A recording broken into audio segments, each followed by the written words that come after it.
नमस्कार दोस्तों। आज तक आपने मुझे न्यूज़ शेयर करते हुए देखा होगा, व्लॉग शेयर करते हुए देखा होगा, लेकिन आज पहली बार ऐसा है जब मैं अपनी बात आपसे शेयर कर रहा हूँ। ये बात शेयर करना आज ज़रूरी इसलिए हो गया है क्योंकि आज मैं एक दुविधा में फंस गया हूँ। दुविधा ये है कि आज से तकरीबन 10 साल पहले हमने पटना में एक फ़्लैट लिया। अब वो फ्लैट लेने के बाद हमने जिन्होंने हमसे फ़्लैट देने का वादा किया था उनको पैसे देना चालू कर दिया, मेरे फादर ने। अब देखिए, जनरली फ़्लैट में ऐसा होता है कि पहले आपको कुछ पैसे देने होते हैं, उसके बाद आपको जो ओनर है, जो बिल्डर है, वो आपको एग्रीमेंट देता है। वो एग्रीमेंट आप ले जाते हो बैंकर के पास, बैंकर आपको कोलेट्रॉल वो आपका रख लेता है और उसके एवज में आपको बैंक लोन मिलता है। तो हमारा भी ऐसा ही प्लान था कि एटलीस्ट 30-40% हम पैसा जो है वो पे कर देते हैं और बाकी हम बैंक लोन लेके इस फ्लैट का क्लियर कर देंगे, फ्लैट को ख़रीद लेंगे। दोस्तों, हम पड़ गए एक ठग के चक्कर में। उसने हमसे तकरीबन 51 लाख यानी 51 लाख के करीब में ठगी कर लिया। ठगी इस तरीके से कर लिया कि जब उन्होंने पैसे देने के लिए हमें बोले तो शुरुआत में जो प्रोसेस समझाया हमने पैसा उनको दिया। अब जब हम उनसे एग्रीमेंट मांगने लग गए तो उन्होंने हमें बोला कि अरे अरे अभी नहीं करते करते इस चीज़ को टाल मटोल करते चले गए। अब चूँकि हमें भी पता था कि हमारे साथ तो गलत हो नहीं सकता है, इतने बेवकूफ़ तो हम हैं नहीं। और सबसे बड़ा चीज़, जब आप ज़मीन लेते हो, आप फ्लैट लेते हो, तो वहाँ पे होता है पोजेशन।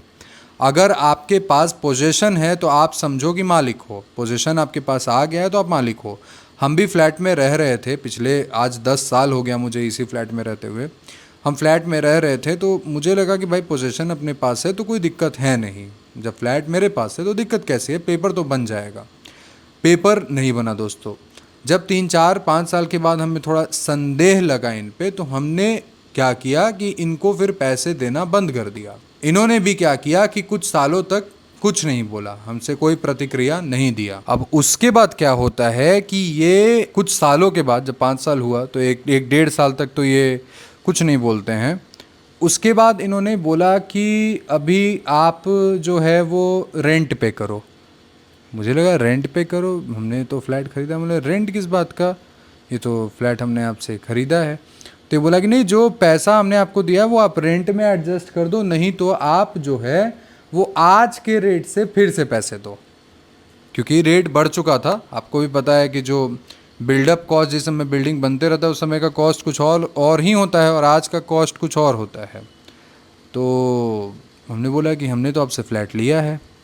तो इन्होंने बोला कि नहीं नहीं ऐसा ऐसा है करके कुछ टाल मटोल करने लग गए और फिर ये गायब हो जाते हैं 4-5 महीने के लिए। उसके बाद फिर ये आते हैं, फिर ये रेंट वेंट मांगने लग जाते हैं। वहाँ से ये विवाद चालू होता है। विवाद बीच में कम भी होता है। फिर इन्होंने बोला कि चलिए हम आपको रजिस्ट्री दे देंगे, ये दे देंगे, वो दे देंगे करके फिर से बात नॉर्मल हो जाता है और फिर से ये चालू हो जाते हैं अपने प्रोसेस में। आज से तकरीबन 2 साल पहले मेरे पापा पे एक हमला भी हुआ था। 1.5-2 साल पहले, 1.5 साल पहले अप्रॉक्स आप मान के चल सकते हो, एक हमला हुआ था। आज तक जो हमलावर हैं उनका कुछ पता नहीं चला है दोस्तों कि वो कौन थे, क्या थे। मैंने आपसे शेयर भी नहीं किया है और आज बता रहा हूँ मैं इस बात को कि हमला हुआ और आज तक पता नहीं चला कि वो हमला करने वाले कौन थे। और कल मेरे पे भी एक हमला हुआ है। इन्होंने, मैं यहाँ पे आपको एक वीडियो दिखा रहा हूँ, इसमें मैं इनकी वीडियो लेने की कोशिश कर रहा था। अब जब वीडियो लेने की कोशिश कर रहा था, ये 7-8 लोग थे, 7-8 लोग का भी मैं वीडियो आपको अटैच करके दिखा दूँगा। ये 7-8 लोग थे और ये 7-8 लोग नीचे वेट कर रहे थे ताकि मैं नीचे आऊँ पार्किंग में अपने और ये मुझे पीट पाएँ। और मैं इतना बेवकूफ़ तो हूँ नहीं कि इतने आसानी से आपके सामने आ जाऊँगा। इतना बेवकूफ़ मैं हूँ नहीं, और ना हम इतने कमज़ोर परिवार से हैं कि आप ऐसा सोच लेंगे, ज़ुर्रत करेंगे और आप कहीं से भी बच पाएंगे। तो ये बाप बेटे आते हैं फ्लैट में, मैं इनसे यही बोलता हूँ कि जो बात है वो कैमरा पे आप बोलें। और पहले का भी मैं आपको एक क्लिप दिखाता हूँ, उस क्लिप में आप देखो। ये डेट मैं अटैच कर दूँगा। अप्रॉक्स 1 महीने पहले इसका बेटा आया था और हमें ये बोलने लग गया कि घर से बाहर निकाल देंगे, ये कर देंगे, वो कर देंगे। तब मैंने इनको बोला था कि अगर आपको लगता है कि हम गलत हैं तो आप जाके लीगल कार्रवाई करें, और नहीं तो हम इसकी पहल शुरू कर देंगे। 5 साल का टाइम दिए थे कि फ्लैट दे देंगे, नहीं दे रहे हैं। फ्लैट को हम आपको अकाउंट में पैसा दिए कि नहीं दिए? है हम देंगे फ्लैट, मेरा हाँ, तो फ्लैट ठीक है। है, वो जाके कोर्ट में बतियाइए, वो यहाँ नहीं बतियाइएगा। धमकी दे रहे हैं, ये हमको धमकी दे रहे हैं। अगर हम गलत रहेंगे तो ये कोर्ट फैसला करेगा कि ये फैसला करेंगे, ये हमको आदमी ये का धमकी फैसला देता है और करेंगे। उसके बाद बोलता है कि पुलिस का धमकी। हाँ। ये हमको बोलता है कि आदमी लेके आएंगे और ऊपर में आदमी लेके आएंगे, तुमको ये फेंक देंगे, सामान फेंक देंगे। आप सामान फेंक दीजिएगा, सामान फेंक दीजिएगा आप मेरा। दोस्तों उसके बाद ये लड़के लेके आते हैं मुझे मारने पीटने के लिए। मैं घर में अकेला था उस वक्त, मम्मी भी नहीं थी, कोई नहीं था, और मैं अकेला था, और ये मुझे मारने पीटने के लिए आते हैं। और कोई भी लीगल कार्रवाई करने से ये भाग रहे थे। जब मैंने इनकी वीडियो लेने की कोशिश की तो आप देख सकते हो कि इन्होंने मेरा फ़ोन छीनने तक का भी कोशिश किया। फिर भी मैं जैसे न तैसे करके वहाँ पे सिचुएशन को मैंने संभाल लिया। ये मुझे अब्यूज़ करने लग गए इनके पिताजी, बहुत अभद्र भाषा का प्रयोग इन्होंने किया, लेकिन फिर भी मैंने कंट्रोल किया। अगर मैं चाहता तो मैं वहाँ पे रिटेलिएट कर सकता था, धक्का मुक्की कर सकता था, मार पीट कर सकता था, लेकिन मुझे वो करना नहीं था उस वक्त, क्योंकि मैं लीगल कार्रवाई की ओर बढ़ना चाहता था। और मैं जब मुझे लगा कि मुझे वही करना चाहिए, तो जब मैंने इनका नियत देख लिया कि ये मार पीट करने के लिए मुझे आए हैं, तो मैंने 112 को फ़ोन कर दिया। 112 आई, वहाँ पे 112 ने बोला कि आपको, मुझसे पूछा उन्होंने कि आपको मैनेज करना है। मैंने बोला नहीं सर, ये आदमी अच्छा नहीं है, ये कुछ भी कर सकता है, इसका नियत अच्छा नहीं है, इसने 10 साल से मुझसे पैसे ठग रखे हैं, और फिर भी इस बेहाया इंसान में शर्म नहीं है, ये मुझे ही गालियाँ देता है, तो ये आदमी तो कुछ भी करवा सकता है ना। ऐसे आदमी पे भरोसा करना तो ठीक नहीं है। मैंने शुरू किया एफआईआर का प्रोसेस। राजीव नगर थाना में मैं गया, वहाँ पे मैंने बताया कि मेरा ये प्रॉब्लम है, और प्रॉब्लम शेयर करने के बाद पुलिस ने मुझे संडे को फिर से बुलाया है अपने पिताजी के साथ।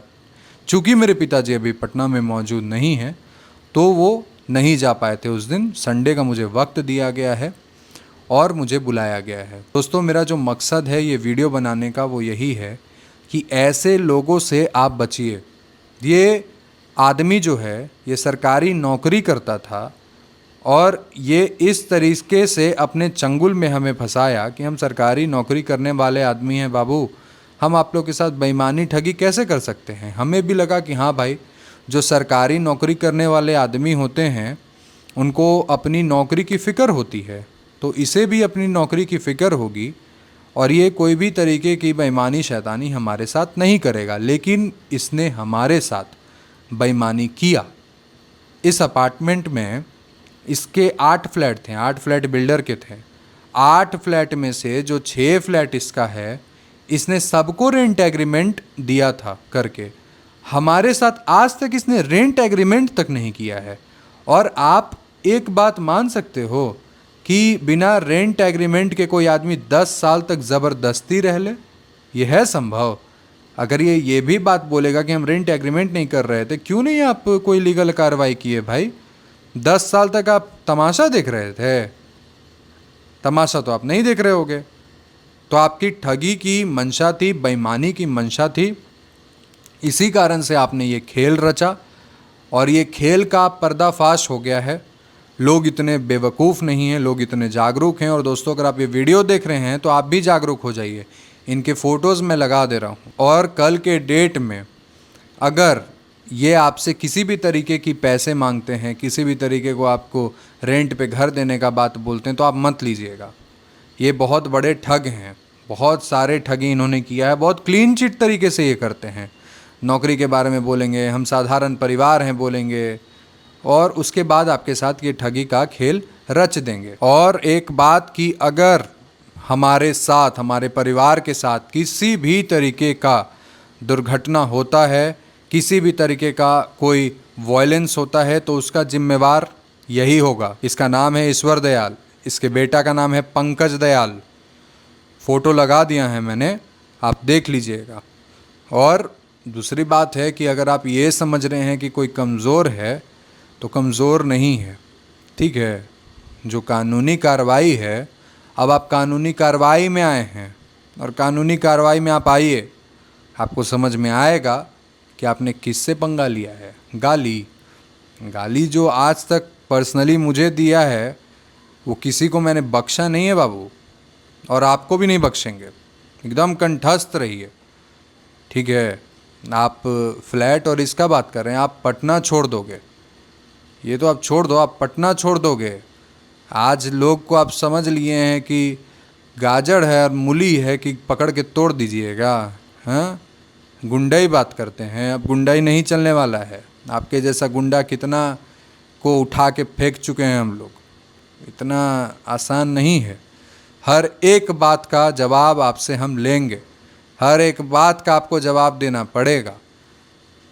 पैसा हमारा 1 रुपया आज तक कोई नहीं रखा है, 1 रखा है तो 10 दिया है, और तुमको भी देना पड़ेगा। अगर वीडियो देख रहे हो तो एकदम सतर्क हो जाओ, जितने लोग भी आए हो उनके साथ सब सतर्क हो जाओ, बहुत बड़ा सज़ा मिलेगा, ठीक है। कानून का हाथ बहुत लंबा होता है, एकदम सतर्क रहो। अब आगे की कार्रवाई क्या होती है दोस्तों, मैं आपको अपडेट करते रहूँगा, और सतर्क रहिए, जितना हो सके वीडियो को लोगों तक पहुँचाइए, देखिए और बचिए। ऐसे फ्रॉड लोगों से बहुत बचने की ज़रूरत है, बचिए। धन्यवाद।